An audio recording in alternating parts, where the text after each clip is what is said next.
اسم اعظم بہت ہی ایک مجرب اور طاقتور چیز ہوتی ہے کہ یہی اسم اعظم ہے کہ جس کے ذریعے بزرگان دین اس اسم اعظم کے ورد کر کر کے اپنے رب کا قرب حاصل کر لیا ہے۔ یہ وہ اسم اعظم ہے کہ بزرگان دین اس کے بارے میں لکھتے ہیں کہ یہ زبان سے نکلتے ہی دل کی مراد پوری ہوتی ہے۔ دوستو چھوڑو ان معاملات کو، ہاتھ کی لکیریں بدل دو، حالات بدل جائیں گے انشاءاللہ العزیز۔ ہاتھ کی ہتھیلی پر پھونک مار دیں۔ میں کہتا ہوں آپ جہاں بھی جائیں گے نا، جس کے ساتھ ہاتھ ملائیں گے وہ بھی آپ کا دیوانہ بن جائے گا، جس کے ساتھ بھی ہاتھ ملائیں گے وہ آپ کا دیوانہ بن جائے گا، اور جہاں جائیں گے جہاں ہاتھ پھیریں گے سب خیرہ ہی خیرہ ہوں گے انشاءاللہ العزیز۔ سلام ہو ان قندیلوں اور روشن چراغوں پر، سلام ہو ان آنکھوں پر جو بیدار رہتی ہیں، سلام ہو ان آنکھوں پر جو بہتی رہتی ہیں، سلام ہو ان محرابوں پر جو روشن اور منور ہیں، سلام ہو قطرہ قطرہ بن کر گرنے والے آنسوؤں پر، سلام ہو سوختہ دلوں سے نکلنے والی آہوں پر۔ الہی ہمیں بھی ان لوگوں میں شامل فرما جن کے روزے اور نمازیں تو نے قبول فرمائی ہیں، اور جن کی برائیوں کو تو نے نیکیوں سے بدل دیا ہے، اور جنہیں تو نے اپنی رحمت سے جنت میں داخل فرمایا اور ان کے مراتب بلند فرمائے۔ یا اللہ ہمارے چاہنے والے، ہمارے سننے والے، ہمارے اس ادارے کے ساتھ تعاون رکھنے والے سب کی مشکلات دور فرما، دل کی آرزویں پوری فرما، آمین آمین یا رب العالمین۔ الحمدللہ رب العالمین، والصلاة والسلام علی سید الانبیاء والمرسلین، اما بعد فاعوذ باللہ من الشیطان الرجیم، بسم اللہ الرحمن الرحیم، اہدنا الصراط المستقیم، صدق اللہ مولانا العظیم۔ روحانی پاورفل وظائف میں سے آج ایک اہم سبق دوستوں کی نظر کرنا ہے، جو کہ اسم اعظم کا ایک خاص وظیفہ ہے۔ دوستو اسم اعظم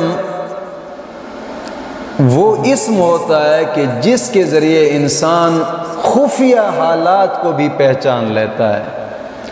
اسم اعظم بہت ہی ایک مجرب اور طاقتور چیز ہوتی ہے کہ یہی اسم اعظم ہے کہ جس کے ذریعے بزرگان دین اس اسم اعظم کے ورد کر کر کے اپنے رب کا قرب حاصل کر لیا ہے۔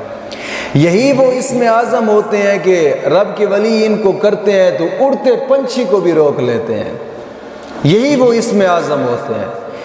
اسم اعظم کی بہت بڑی طاقت ہوتی ہے، بہت ہی انتہا درجہ مجرب ہوتے ہیں۔ اور آج کا جو میں اسم اعظم بتانے لگا ہوں، یہ وہ اسم اعظم ہے کہ بزرگان دین اس کے بارے میں لکھتے ہیں کہ یہ زبان سے نکلتے ہی دل کی مراد پوری ہوتی ہے، زبان سے نکلتے ہی۔ لیکن شرط یہ ہے کہ جو شرائط ہیں ان کے ساتھ لازمی کیا جائے، جو شرائط ہیں، جو بزرگان دین بھی اس کو کرتے رہتے ہیں۔ سب سے پہلی شرط یہ ہے کہ نماز کی پابندی کریں۔ کچھ لوگ ایسے ہوتے ہیں ہاتھ کی جناب اڑی لکیریں دکھاتے ہیں لوگوں کو، یہ جی میرے ہاتھ کی لکیریں دیکھیں، حالانکہ حدیث پاک میں آتا ہے کہ ہاتھ کی جو لکیریں دکھاتا ہے، دیکھنے والا اور دکھانے والے دونوں کی 40 دن تک کوئی نماز روزہ قبول نہیں ہوتا۔ دوستو چھوڑو ان معاملات کو، ہاتھ کی لکیریں بدل دو، حالات بدل جائیں گے انشاءاللہ العزیز۔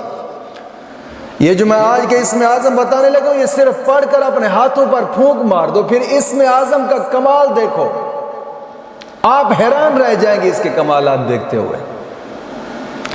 بشرطے کہ ان شرائط کے ساتھ آپ اس کو کریں جو شرائط میں بتا رہا ہوں۔ سب سے پہلی شرط یہ ہے کہ نماز کی پابندی لازمی کریں، اور ہر نماز کے بعد 11 مرتبہ کلمہ طیبہ اور 11 مرتبہ درود پاک، یہ اشد ضروری ہے۔ اور دوسری شرط یہ ہے کہ اپنے تمام گناہوں سے توبہ کریں اور آئندہ گناہ نہ کرنے کا ایک پختہ عزم کریں۔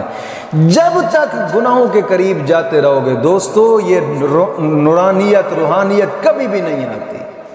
گناہوں سے ایسی توبہ کرو کہ آئندہ گناہ ہو بھی نہ، اور خصوصاً اپنے رب کی بارگاہ میں دعا کیا کریں کہ مولا مجھے دین پر ثابت قدمی عطا کر، مولا مجھے توبہ پر ثابت قدمی عطا کر۔ بار بار اپنے رب سے دعا مانگا کریں کہ جو انسان صدق کے دل سے توبہ کرتا ہے، حدیث پاک میں آتا ہے التائب و حبیب اللہ، اللہ توبہ کرنے والوں کو اپنا دوست رکھتا ہے۔ اپنے تمام گناہوں سے توبہ کرے اور آئندہ گناہ نہ کرنے کا ایک پختہ عزم کرے۔ اور تیسری شرط یہ ہے کہ روزانہ کی بنا پہ کم از کم 2 رکوع قرآن پاک کی تلاوت کے لازمی کریں۔ روزانہ کی بنا پہ کم از کم 2 رکوع قرآن پاک کی، قرآن کریم کی تلاوت کریں گے، ہر حرف پر مولا کریم 10 نیکیاں عطا فرماتا ہے، 10 گناہ معاف کرتا ہے، 10 درجات بلند کرتا ہے۔ اور پھر قرآن کریم کی تلاوت کرنے کے بعد انسان جو بھی جائز دعا مانگے مولا کریم اس کی دعا کو قبول فرماتا ہے۔ اور دوسری بات یہ ہے کہ جو صبح صبح اٹھ کر قرآن کریم کی تلاوت کرتا ہے مولا کریم سارا دن اس کا اچھا کر دیتا ہے۔ کوشش فرمایا کریں قرآن کریم، جہاں قرآن کریم کی تلاوت کی جاتی ہے وہاں نحوستیں نہیں ہوتی، جادو ٹونے نہیں ہوتے، بے برکتی نہیں ہوتی، رب کی رحمت ہی رحمت ہوتی ہے، قرآن کریم کی بڑی برکتیں ہوتی ہیں۔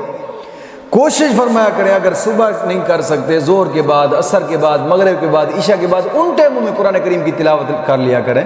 لازمی نہیں ہے لیکن صبح کے ٹائم کریں گے تو افضل ہے، زیادہ فائدہ ہوتا ہے۔ تو کوشش فرمائیں کہ ان شرائط پر عمل لازمی کریں اور پھر اس اسم اعظم کو کریں، اور اس اسم اعظم کو روزانہ 10,000 مرتبہ صبح اور 10,000 مرتبہ شام کو پڑھنا ہے، 5 دن تک لگاتار 10,000 مرتبہ صبح پڑھنا ہے اور 10,000 مرتبہ شام کو پڑھنا ہے۔ لیکن نماز کی پابندی لازمی کرنی ہے، ہر وقت باوضو رہنا ہے، ان شرائط پر لازمی عمل کرنا ہے، اور 10,000 مرتبہ صبح 10,000 مرتبہ شام لگاتار 5 دن تک اسی طریقے سے کرنا ہے۔ اور پھر 5 دن کرنے کے بعد اس اسم اعظم کو آپ جس سے بھی جناب علی چاہتے ہیں کہ یار میری وہیں سے شادی ہو جائے، شادی کے لیے بڑا خاص وظیفہ ہی ہے، اور چاہتے ہیں کہ میری وہاں پہ شادی ہو جائے، یا چاہتے ہیں میری وہاں پہ منگنی ہو جائے، یا چاہتے ہیں مجھے فلاں جگہ پہ جناب میری نوکری مل جائے، یا میرا فلاں کام ہو جائے، یا میرے دل کی اور جو بھی جائز مراد ہے وہ پوری ہو جائے، تو پھر اللہ کے اس نام اسم اعظم کو اس کے بعد جب 5 دن مکمل ہو جائیں گے پھر اس کے بعد اپنے نام کے اعداد نکالیں۔ اپنے نام کے اعداد نکالنے کا طریقہ میں نے ایک ویڈیو میں بتایا تھا، اس ویڈیو کے وہ ویڈیو بھی ڈسکرپشن کے اندر بھی موجود ہوگا، اس کا لنک۔ آپ نام کے اعداد نکال کر پھر اپنے نام کے اعداد کے مطابق یہ اللہ کا نام پڑھ کر ہاتھ کی ہتھیلی پر پھونک مار دیں۔ میں کہتا ہوں آپ جہاں بھی جائیں گے نا، جس کے ساتھ ہاتھ ملائیں گے وہ بھی آپ کا دیوانہ بن جائے گا، جس کے ساتھ بھی ہاتھ ملائیں گے وہ آپ کا دیوانہ بن جائے گا، اور جہاں جائیں گے جہاں ہاتھ پھیریں گے سب خیرہ ہی خیرہ ہوں گے انشاءاللہ العزیز۔ مولا کریم دین متین کی سمجھ عطا فرمائے۔ ہاں اسم اعظم میں بتانا بھول گیا ہوں، اسم اعظم کیا ہے؟ اسم اعظم ہے یا رحمان یا رحیم، یا رحمان یا رحیم، یہ اسم اعظم۔